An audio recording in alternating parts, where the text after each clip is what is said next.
Hello and welcome to the Stanton House Transformation in Private Equity podcast. I'm your host, Will Bellinger. Today, I'm happy to be joined by Amira Modi. Amira is an executive whose career spans working for Fortune 500, FTSE 100 and private equity-owned businesses. Her career background includes stints at Signature Discovery, GSK and IQVIA. Thank you for joining us, Amira. Before we go into today's topic, which I'm really excited to talk about with you, for people that don't know you, could you just give us a bit of an intro into you and what you do? Sure. I've been fortunate to spend almost 25 years across the life sciences ecosystem in a range of very different companies, as you've mentioned. I guess what's been interesting is despite the different sizes and shapes of organization and where they sit in the ecosystem, as well as the stages of maturity, my roles have been largely focused on growth and transformation in different functions or types of businesses. And what is strikingly similar is that the fundamentals that drive success are very similar despite the different sectors and types of companies that they've been in. Great. And your background, I think, is a really, really interesting one. Do you, again, mind kind of going into, I suppose, how you got started in the industry and your early career, and I suppose kind of what's led you to the point you're at today in your career? Sure. So it's quite unique for someone in pharma. I started my life as a chartered accountant at PwC, and then swiftly moved into finance roles, originally at GSK, where I was finance director for a number of years, running a global team of over 60 countries, and also a shared service centre that covered EMEA. There was a lot of transformation and change in that setting up of a shared service centre and migrating countries into the shared service centre, but also onto a new ERP platform. And that was probably my first scale leadership transformation role, Okay, building and migrating and stabilising all at the same time. So relatively complicated. very good. And as you say, quite a unique kind of transition. Was that, I suppose, by design that you wanted to move into more kind of operating kind of type roles, or was that, again, something that happened by chance almost? Probably a mix of things, if I'm honest. So, originally in finance as an accountant, it was a well-trodden traditional path. Through a number of kind of promotions and restructures, my role expanded to the point where I had over 1,000 people globally. Okay, And it was probably at that point where I was running a shared service center that I said to myself, what really motivates me and where do I really get excitement and joy? I love the leadership and the transformation and change side of my role, but I think the content and the finance part of the role still felt relatively kind of back office versus front facing. And I wanted to really understand what the company that I'd been in for over 10 years at the time really did. So I was fortunate to meet with a couple of people in the UK commercial team. And at the time, they took a bit of a bet on me and gave me a significant commercial leadership role, owning a P&L of £500 million in the UK business. absolutely. How have you found, I suppose, kind of you've worked for, FTSE 100 businesses, recently kind of been quite heavily involved in private equity owned businesses as well. I suppose, how have you kind of found the differences between both types of businesses, or, are there any differences in your mind? Yeah, so I think it's surprising how similar good business fundamentals are across all businesses, but the context is really important. So I'm a firm believer in one size doesn't fit all. And understanding those context and the nuances, I think, is what makes you a great leader and being able to adapt to situations that you are encountering. A lot of, I think, leaders in our sector, particularly, of things go into cycles, right? The same changes might come again and again in every couple of years. Mm, A lot of the businesses that I've worked in, large ones, will make a change in structure or focus. And whilst it might look like the same thing again, actually the fundamentals might be similar, but the context in the environment externally has changed. mm, So I think it's really important to notice that. I guess now having been, like you say, FTSE 100, but with global, local, and regional roles, and mm. then obviously in a big CRO where I primarily worked on relatively small companies that we'd acquired in the tech space. So again, they were not large. I'd say they were beyond startup phase, but more in the scale up sense. And then more recently in PE-backed companies, as well as working with very early stage startups and accelerator programs. Yes. I think it's the fundamentals of good business strategy are the fundamentals. So knowing where you want to be as a business, where you are today and where you want to be, and getting that strategy and that vision really clear before you start to do anything else, and making sure that is still current and relevant still remains really important for whatever size business you're in. Yeah. It's really interesting you talking about kind of the fundamentals. And yeah, I was really happy actually when we were discussing the topic for this podcast, really, that We want to talk about AI, and I suppose kind of that's a subject which is really on everyone's lips at the moment, and numerous kind of different businesses are looking at how they kind of implement AI at the moment. It'd be great to kind of discuss, I suppose, some of those fundamentals. I think that that's such an interesting topic, isn't it? Really, is AI readiness, and are businesses really kind of in a place to go down these big technology or AI led transformations? What's your kind of, I suppose, take on where the industry is at the moment? Yes, I think AI has, I think, probably caught a lot of people a bit by surprise. And I guess the dynamics that I'm seeing is everybody is under pressure to have something, AI program and AI strategy, which is understandable given, it's a fundamental shift in the way that we work and the way we live. And it Absolutely. will have lasting and impact beyond probably what we can imagine today, ultimately. But I guess where I think it gets a bit more challenging is what do you do today? Both when, we are all learning at the same time, the pace of change is moving so rapidly. And Mm, actually, all businesses are still fundamentally still trying to run a business. And that fundamental business strategy, vision, and need to operate hasn't changed. So it's almost added another dimension that I think is probably put pressure on people to act and do something quickly, mm, whether that's something that people are starting to do is the right thing or not. There's lots of data sets saying the impact, and especially on EBITDA ultimately, is relatively small. I think 30% so yeah, far really. from AI. And there's a lot of stats around, pilot programs failing or working. Mm, But I guess the question I'm asking is why? And I think there's a couple of things for me that are fundamentally important. The first is having an AI strategy that sits on top of your business strategy is likely to fail because mm, ultimately, looking at the fundamentals of what makes a good business, what are you trying to be, which market you're going to be in, who you're competing with, etc., and going back to the fundamentals of Porter's five forces still remains true. What AI should be used for is how to enable and accelerate those business strategies in the right way. It may not apply to every part of your business, but there might be some places where actually it gives you a competitive advantage. So, how do you use AI as an enabler and as a tool, much like other tools that you have in your toolkit and you have always had? It mm, won't always be the right tool.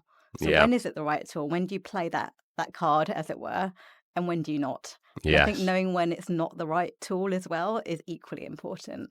Really interesting you were referencing there about communicating, change, I suppose, kind of as these transformation or any transformation is taking place. But I think, particularly when you're kind of going down these really kind of large AI driven transformations at the moment, what kind of things do you think are important when you're kind of communicating that message of change and helping people kind of come across on that journey? Yes, I think the fundamentals of change management and how you communicate and bring people with you are largely unchanged, right, in an AI world versus traditional transformation. I guess one example that sticks in my mind around transformation and change was when we had acquired a smaller business that wasn't located nearby, and they lost their sense of identity overnight. But what the gap that was left was a void because they didn't know whether they still had the same strategy that they had originally Yes. or had they moved to something else. And without that kind of communication and folding them into the bigger organization, they were left very confused to the point where, RFPs were coming in. They're like, well, do we still do this or do we not do this or does someone else do it? Yeah. And I remember there was a real gap in both their kind of understanding their own strategy and their identity, but also their sense of purpose and their why. And for the types of teams that are often in the organizations I work with, very scientific, that's really important because it is a lot about values and the reason that they're there. So that becomes even more important than it would put perhaps in other companies and other industries. I think that's so interesting as well to think about, I suppose. And if you're looking at, a private equity company or a larger business who are looking to, go on an acquisition journey at the moment, I suppose, how do they kind of get that battle? How do they kind of nail that?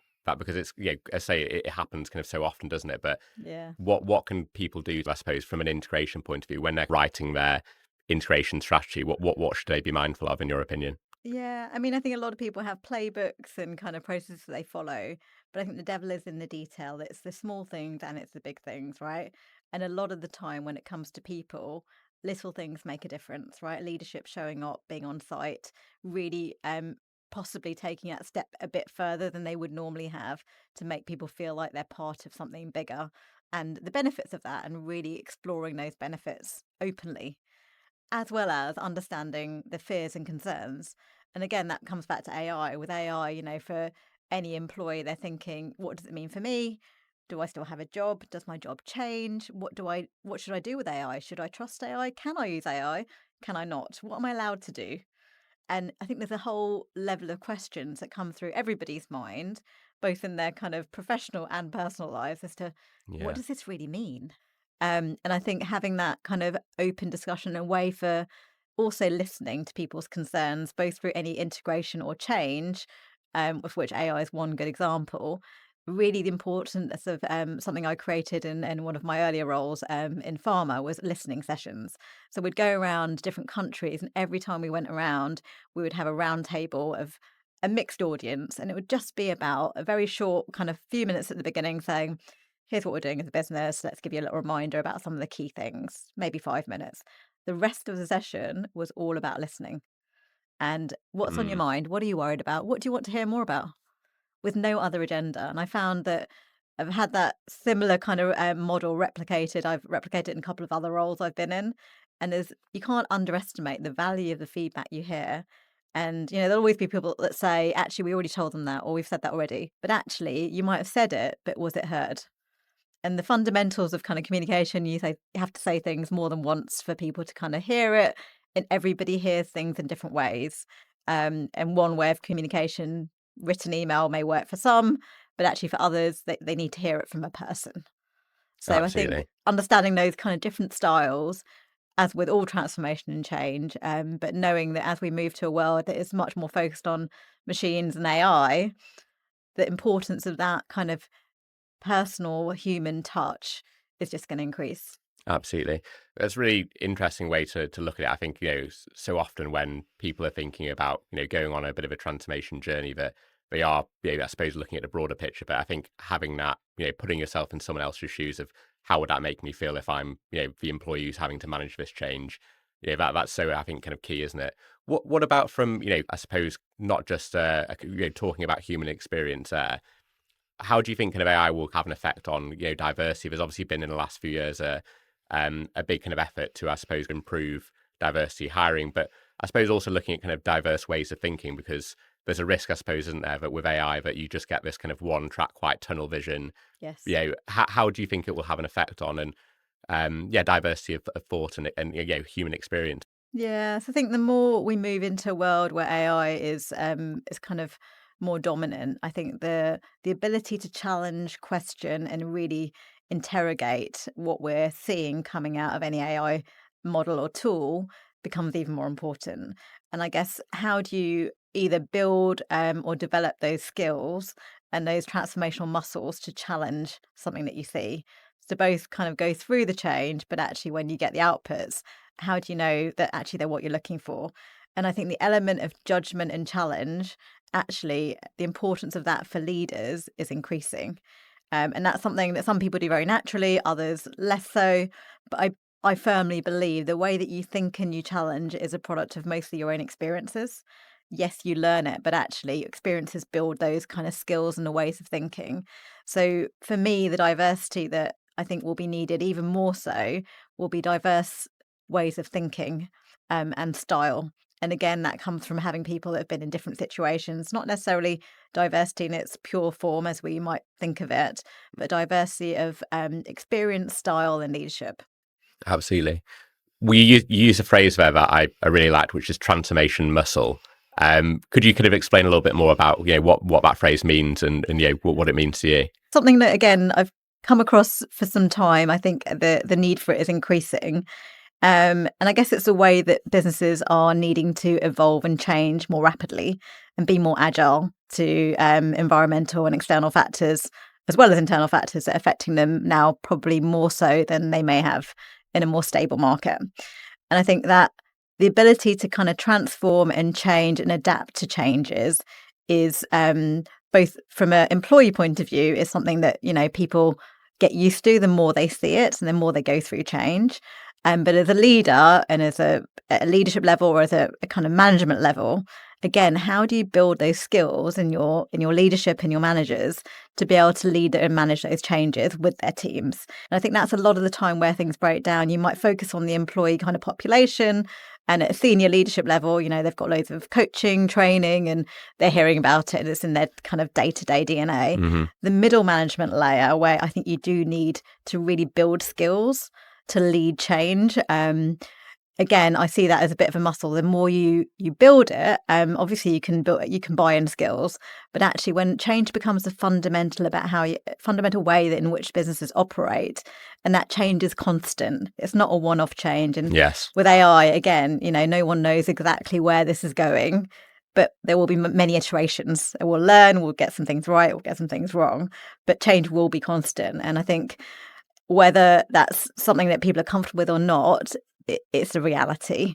So how do we build muscle and skill sets to the point where that becomes the norm? And I think the thing about building muscle is the more you do it, it's about practice makes perfect, right? So having to put people perhaps in situations they may not have been in before. So how do you put a scientist in a project management role with multifunctional teams, for example, and how much does that develop a different muscle that they may not have had before, for example? So I think a lot of my career has been about working with different types of teams: commercial teams, finance teams, operational teams, legal, IT, and scientists. Mm-hmm. And I guess it's always been about, okay, finding core skills and how do we develop that person, that individual, into learning new skills, and therefore both expanding their potential and their capability, but also adding value to the organisation, because the next time you need that skill set, you've got a couple of people to pick on that you may not have had before. You're talking about those kind of key skills. What if, and I suppose kind of picture yourself maybe building the perfect transformation leader, but what sort of skills do you think, looking at maybe kind of a future of leadership as well, like what kind of capabilities and attitudes and behaviours do you think are, the kind of ones that all leaders should have moving forward? Yeah, so I think there's two ways of thinking about this, because I think, should there be a transformational leader, or should transformation be part of all leaders' roles? I think we're probably moving to the point where transformation and change is part of everybody's role as a leader. In the same way, I don't believe AI should be with an AI program lead or sitting with IT, as I mostly see it today in a lot of the firms that I work with. I think it's a core part of every leader's role, in the same way lots of other things should be embedded in their role. But in terms of skill sets, I think it is fundamentally about being curious, staying curious and staying relevant. And I was talking to a group of students last year at my university. And again, the topic was all about staying relevant. How do you stay relevant in a world that is constantly changing? And there is no one way to stay relevant, right? Everybody finds their different ways. Of course, yeah. But for myself, particularly on AI, I found that I was in a space last summer where I didn't feel confident that I knew enough about AI. So I took a couple of months out of my schedule to go and study back with MIT, and took a course actually that was all about the impact of AI on business strategy, which has really helped me to clarify where does AI have a role to play and where may it not be the most relevant idea to transform and move the business forward.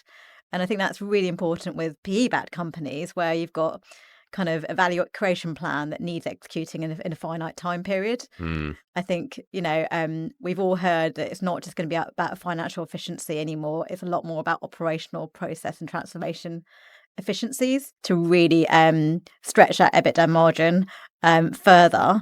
And it's going to be all about execution. So whereas before you could go on an acquisition drive and buy 3 or 4 companies, and that might be your value creation plan largely done, now your fundamentals of your business and how strong and efficiently you're operating and functioning at scale are much more important. And that comes back to integration, transformation and change.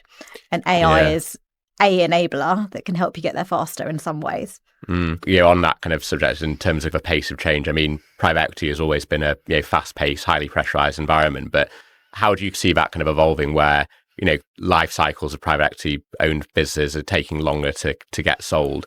I guess, where do you kind of see technology and AI-driven change kind of impacting that the most? I think a lot of it, the challenges I'm seeing in the PE-backed companies I work with are around the operating model. that I think in the past, where you wouldn't necessarily have looked at that as in as much focus or as much detail, you're now having to really fundamentally think about how you operate, where you operate, and how efficiently you are managing your resources. And that's creating lots of different challenges for different reasons. Also, with the pressure on margins being so much greater, and the economic climate being less favourable. Mm. I think, again, everybody's scrutinising costs in a way that they probably hadn't in the past. I don't think anything fundamentally has changed. I think the issues underlying a business and how I kind of call it the maturity of the operating model more than anything else. Everyone has an operating model, but how mature is it, and how fit for purpose is it for the type of company you have today versus the one you had 10 years ago?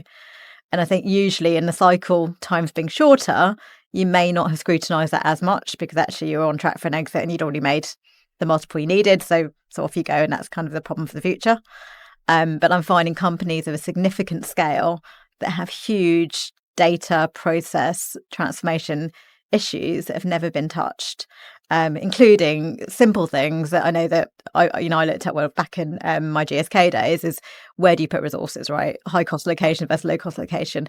Really simple outsourcing of payroll and back office functions that have never been considered. And these companies are significantly bigger than you would expect them to be, with those sort of questions still on the table. Absolutely. We referenced data earlier, and I think that's really important to look at, and a really interesting topic, actually. I suppose when businesses are thinking of going down an AI-driven transformation program, getting that kind of data part right, I think, is so key. What do businesses really need to look at, in your view, to make sure they're getting it right? I think data has always been a challenge. Doesn't matter what size company I've worked with, small to very large. Data fundamentally is a challenge that I think most companies have grappled with, and both with data management and then data integrity. And ultimately, how do you audit and govern that data correctly? But obviously the risks now with AI and the kind of impact of something not being correct or being biased in one way or another suddenly become exponentially felt by the organisation. Yes. So I think looking for your data set at the beginning, saying, what data do we have? How comfortable are we with that data? And, what more could we do to kind of connect our data sets, audit them, interrogate them, to a point where we're happy before we start to introduce AI into that equation. Absolutely. I think it's so key, isn't it? As you mentioned, that if there are any issues, then all AI is going to do is really, exaggerate those kind of data mismatches, isn't it? So I think kind of something that people really need to be aware of. In your role at the moment, you're speaking to a lot of private equity firms and advising them, I suppose, around their value creation and transformation programs. When you're speaking to private equity investors about their portfolio companies, or indeed going in and dealing with the kind of companies themselves, what kind of issues are they thinking around, in terms of AI, technology, what's really on their kind of mind?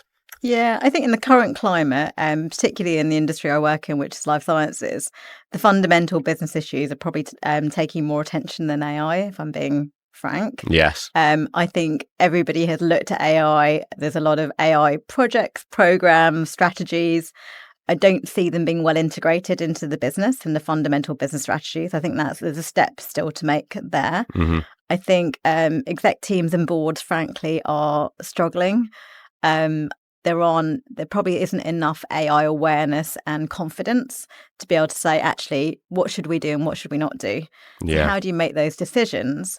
And I think organizations are trying things, right? They're experimenting, they're piloting, and that is one of the ways to learn.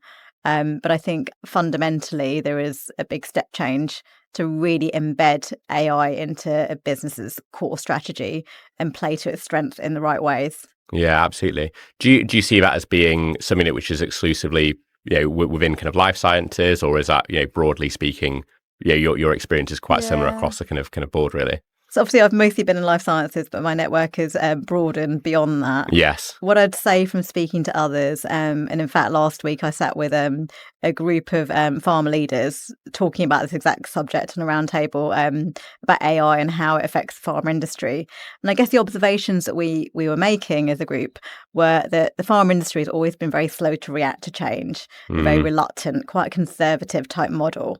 And how do we start to think about AI in terms of how it impacts everything that we do, right? It isn't just about a project that's going to enter and be dealt with on the side as a No. separate transformation program.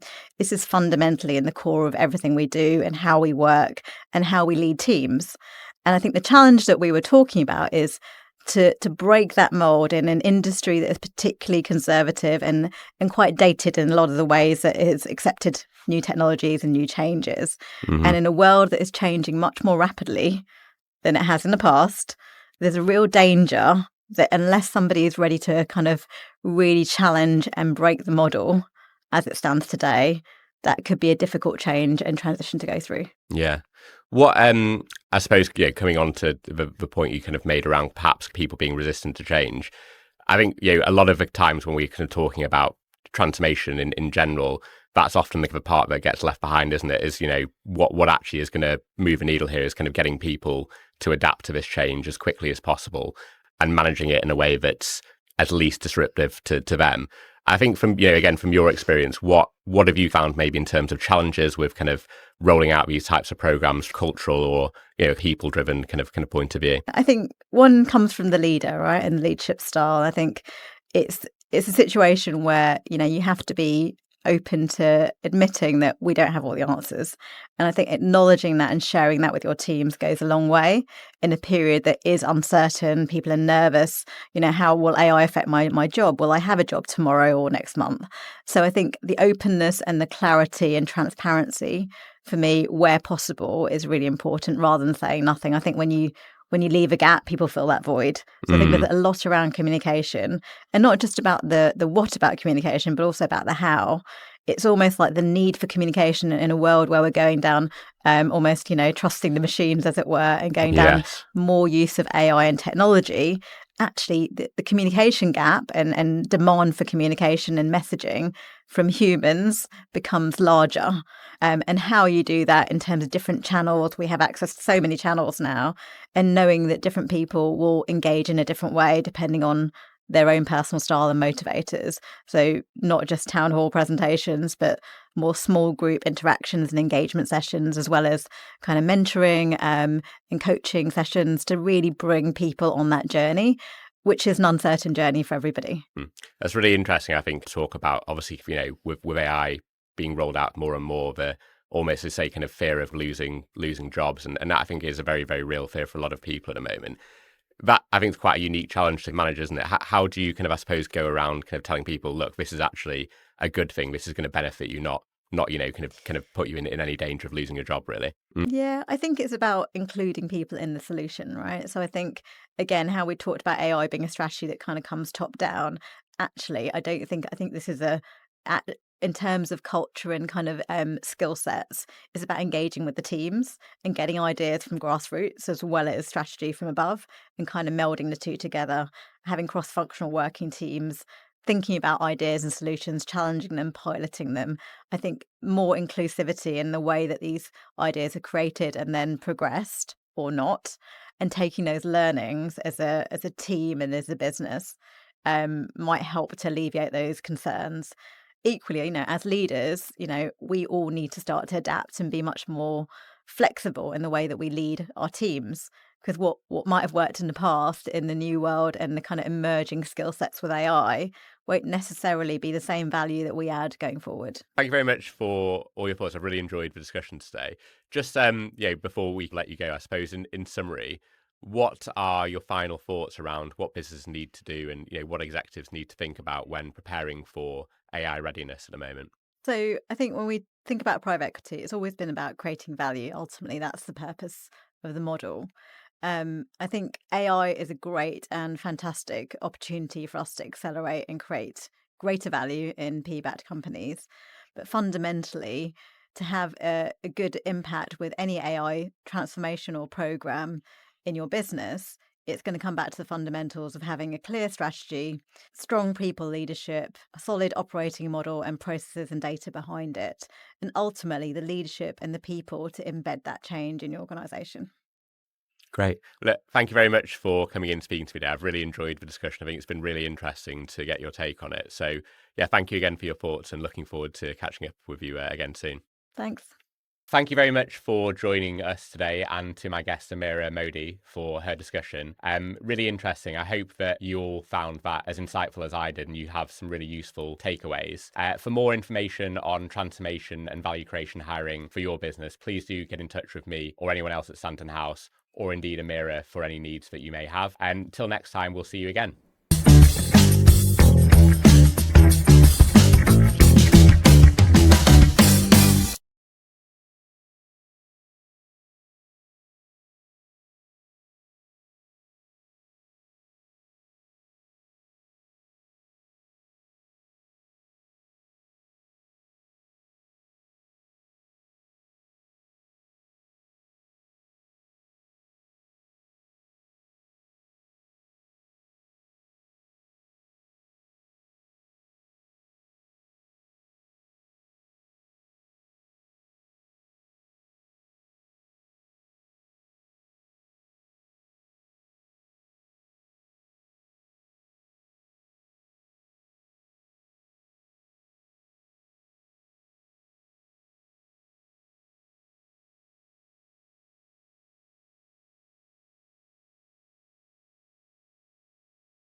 Thank you very much for all your thoughts. I've really enjoyed the discussion today. Just before we kind of let you go, I suppose in summary, what are your final thoughts around what businesses need to do, and what executives need to think about when preparing for AI readiness at the moment?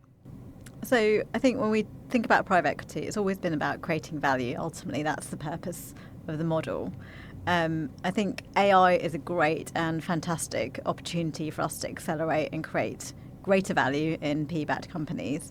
But fundamentally, to have a good impact with any AI transformational program in your business, it's going to come back to the fundamentals of having a clear strategy, strong people leadership, a solid operating model and processes and data behind it, and ultimately the leadership and the people to embed that change in your organisation. Great. Well, look, thank you very much for coming in and speaking to me today. I've really enjoyed the discussion, and thank you very much for sharing your thoughts. I think it's been really interesting, and looking forward to catching up again soon.